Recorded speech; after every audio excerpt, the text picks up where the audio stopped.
So this summer I plan on hiking the Sierra High Route. If you're not familiar with the Sierra High Route, it's 195 miles. And I'm also going to be doing about another probably 100 to 200 miles around the Sierra. So I basically decided to go a different shelter system.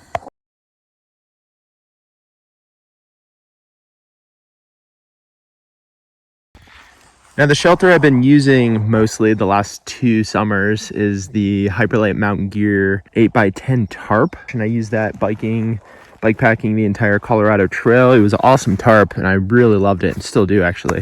It packs down super small, it's lightweight, it's about 10 ounces. But I wanted something that protects me from all 4 sides. So this kind of fits the bill.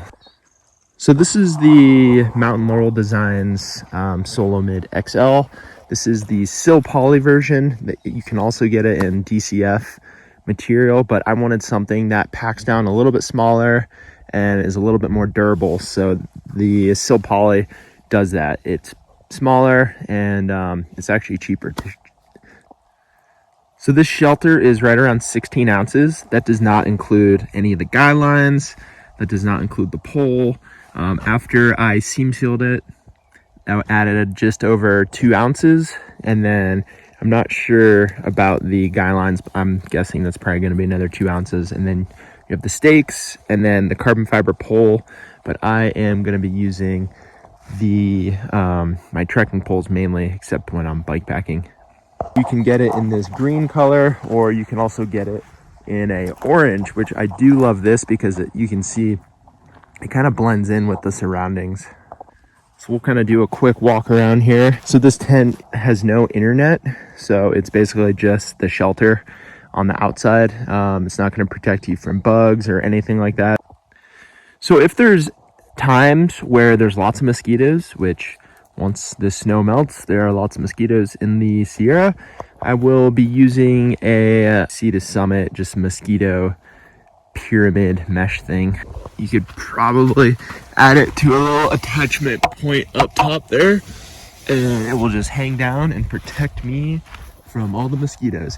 But when I'm hiking the Sierra route, it'll be more later in the summer, so I don't think I'm gonna have to worry about mosquitoes. So I think this will be the perfect setup, but we will see.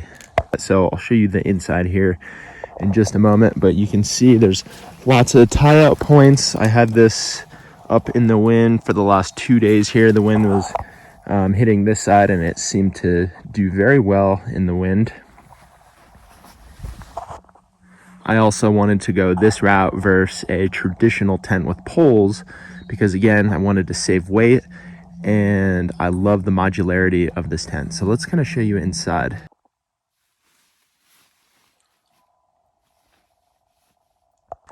All right, so here is the inside of the tent.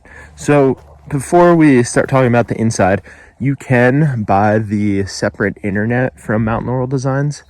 I decided to not go that route because again, I wanted to save money, but also save weight and space inside of my pack or bike packing rig. So this is the setup that I typically use underneath my tarp. So I've just kind of incorporated it into this shelter system here. So we just have a Zpacks ground sheet and then just the classic Thermarest Z-Lite. I will trim it down before backpacking season this summer. And then we have the Katabatic Bivvy here. Love this Bivvy. It's not a fully waterproof Bivvy, but it kind of protects you from splashes from the side, but also keeps you warmer and protects you from the wind. And I just love it. It's like your little cocoon and safe haven. So with the Bivvy here, you can also have this little attachment point to kind of hold it up and have it off of your face. I'm probably going to attach it to this little point right here with a little piece of shock cord just so I can have that off my face. And then inside of here is my quilt. So the quilt is by Enlightened Equipment. It's a 40-degree synthetic quilt. But anyways, I'm going to try this synthetic route for this sleeping bag, or I guess it's a quilt, because first off, it was super cheap with it not being down. it is vegan if you care about that. But also I love how there's no sewn baffles into this. There's no cold spots. And it's, again, very modular. You can unzip the bottom and it can just be a blanket. I slept in this in the beginning of December in the Sierra here.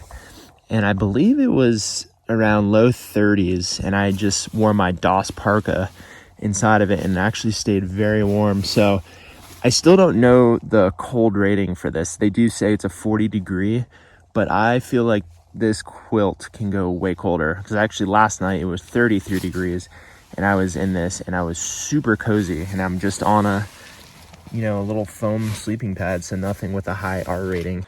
But I really do love this setup so far. We'll see how it goes this spring and early summer before I actually do commit to using this shelter for the Sierra High Route, because if I don't use this, I'm just gonna do my classic tarp and then just use all of this underneath the tarp.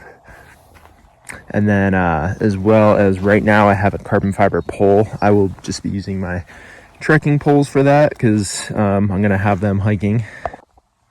So this setup, I just love how modular it is. There's those days or evenings where it's super nice out, there's no clouds in the sky.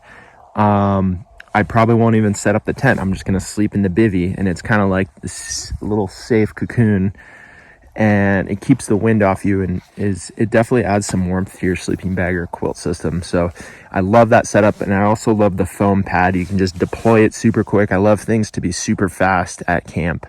That's just one thing I love about this whole setup here.